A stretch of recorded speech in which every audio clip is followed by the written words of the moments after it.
In 2018, Yamaha promised the boating world a revolution, a 1,000-pound monster, the most advanced outboard ever built, 5 fuel pumps, the highest compression ratio in any production engine.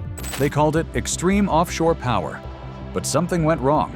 The owners started talking about noise so loud they wore headphones at the helm, about maintenance that made mechanics curse, about a market that collapsed right when dealers needed buyers most. And then, quietly, Yamaha replaced it. No announcement, no apology, just a new model with fixes for problems they never publicly admitted existed. So what really happened behind closed doors? Was this engine a breakthrough or a warning sign the industry ignored? If you've ever considered buying a high-horsepower outboard or wondered why prices on used boats are all over the place right now, this story is for you. Hit that subscribe button and stick around, because the truth about Yamaha's flagship engine reveals something every boater needs to understand before writing their next check. Have you ever owned an XTO 425? Drop a comment below.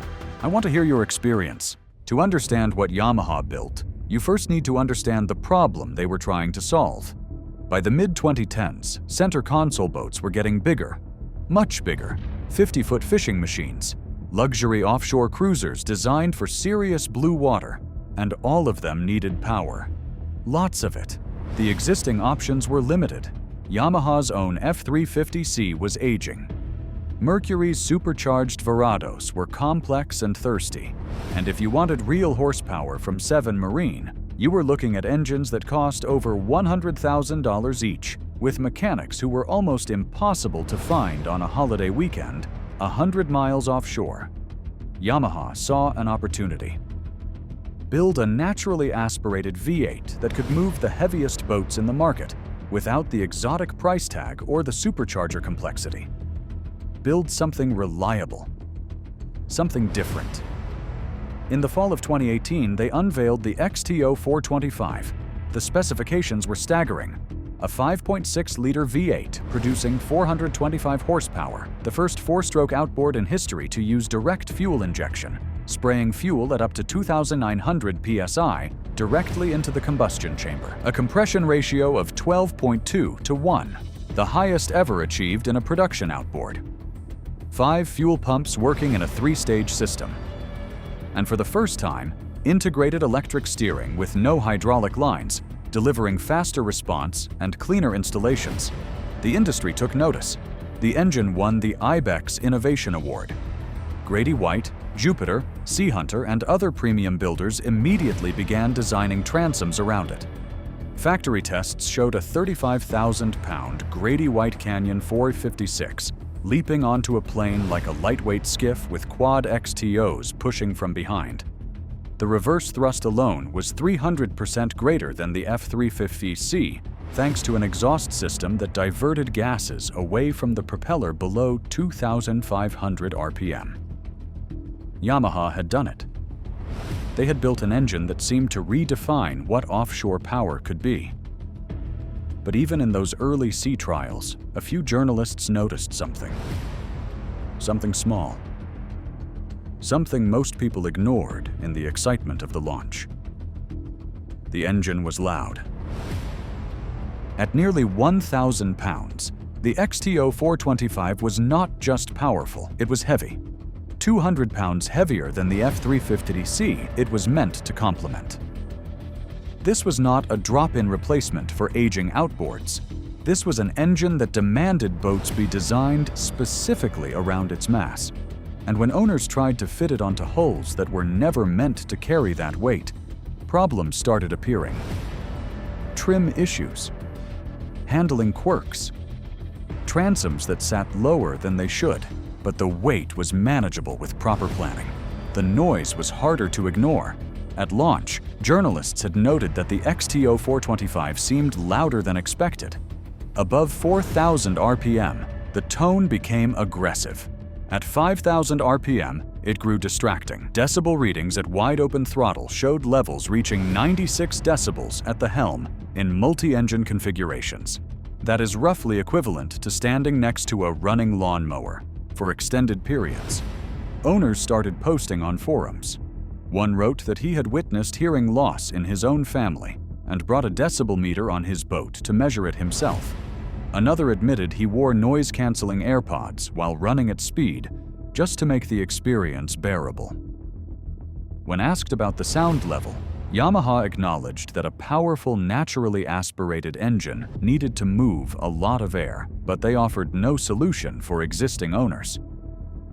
Then there was the maintenance. The XTO 425 featured a 6-piece cowling system. Changing spark plugs required removing 4 separate panels. An oil change using the drain method meant pulling 7.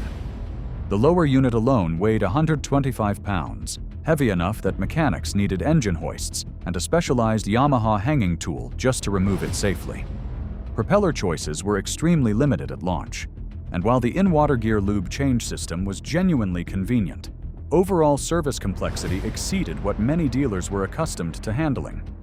None of these issues made the XTO 425 a bad engine. Owners who matched it to the right boat reported hundreds of hours of flawless operation. But the cracks were there, and the market was about to make them much harder to hide. In early 2020, the world changed. The COVID-19 pandemic sent millions of people searching for outdoor escapes. Boating became the answer. Nearly 1 million Americans bought their first boat during the height of the pandemic. Demand exploded. Wait lists stretched for months. Yamaha could not build XTO 425s fast enough to meet orders. Dealers had leverage they had not seen in years. Prices held firm. The future looked limitless, then the tide turned. By 2023, interest rates had surged from near zero to over 7% on marine loans. Consumer confidence collapsed. The boats that had seemed like freedom during lockdowns now represented monthly payments that many buyers could no longer justify. Sales dropped between 5 and 25%, depending on the category. By 2024, global searches related to boat purchasing had fallen nearly 8% compared to the previous year. The decade low had arrived. For dealers, the pain was immediate. Inventory that had been impossible to find during the pandemic was now sitting on lots. One industry insider noted in late 2023 that some dealers had model year leftovers for the first time in years. New boats were spending an average of 243 days on the market before selling, carrying costs mounted. Interest on floor plan financing ate into margins that were already thin. The XTO 425 was caught in the middle of this storm. At roughly $45,000 to $49,000 per engine, it represented serious capital. A quad installation meant nearly $200,000 in outboards alone before rigging. The boats designed around the XTO were exactly the segment feeling the slowdown hardest. Large center consoles, offshore fishing machines, the kind of purchases that required financing and confidence in the economy. And there was another problem. By January 2023, Yamaha had announced the F450 XTO offshore. More power, better charging, quieter operation, smoother shifting. The 425 was no longer the flagship. It was the previous generation.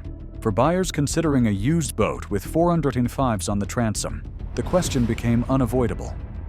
Why buy yesterday's engine when tomorrow's is already here? The XTO 425 was not a failure. It was a first-generation product that taught Yamaha lessons they could not have learned any other way.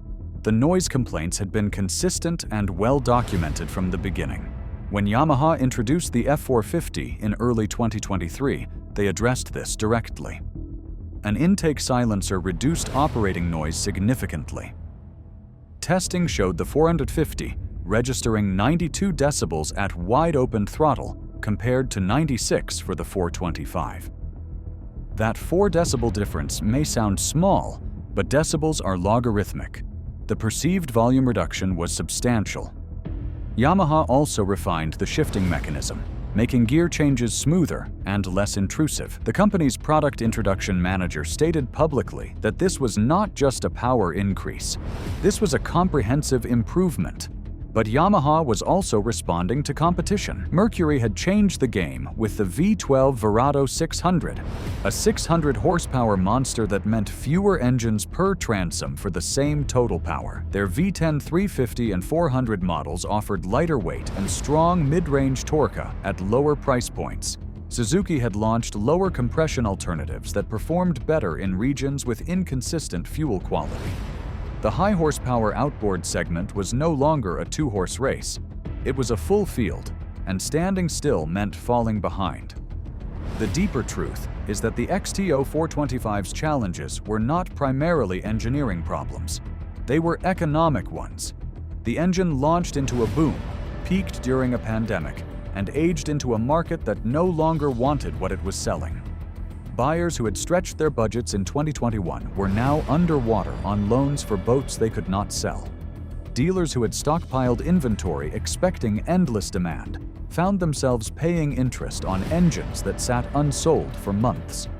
One marine technician summarized it simply: "The 425 is a solid engine for the right boat and the right owner." But it was marketed as if it belonged everywhere. And when the market corrected, the mismatch became impossible to ignore. The problem was never the machine. The problem was the moment. For owners who matched the XTO 425 to the right application, the engine remains a reliable workhorse. Forum posts show boats with over 200 hours on their 425s running, in the words of one owner, like absolute machines every single time. The direct fuel injection system that Yamaha pioneered has proven its durability. The integrated electric steering set a new standard that competitors have since followed. The oversized gear case and hardened gears continue to handle the punishment of offshore conditions without complaint. The F450 will gradually replace the 425 in Yamaha's lineup. The company has made that clear, but existing 425s remain fully supported. Parts are available, service networks are in place. For a buyer willing to accept the known quirks, a well-maintained used 425 at the right price represents serious value in a market where new engine costs continue to climb. The broader lesson extends beyond any single model. The XTO 425 arrived as a genuine breakthrough. Direct fuel injection in a 4-stroke marine application, compression ratios that pushed the limits of what was thought possible, innovations that made boats more capable, and installations cleaner. But innovation alone does not guarantee success. Timing matters. Market conditions matter. The gap between what engineers can build and what buyers can afford is never as stable as product planners hope. Yamaha built a revolutionary engine, but revolutions require more than technology. They require patience from manufacturers, honesty about limitations, and markets willing to absorb the cost of progress. The 425 delivered on its engineering promises. It could not control the economic forces that reshaped the industry around it, and the race is far from over. Mercury's 600 horsepower V12 is rewriting expectations again. Electric propulsion is emerging from prototype to production. Yamaha has never been a company content to follow. Whatever comes after the 450 will carry the lessons of the 425 inside its design. The shocking truth behind the XTO 425 is not scandal or betrayal. It is something quieter, a reminder that even the most advanced machine must meet its moment. And sometimes, the moment is not ready.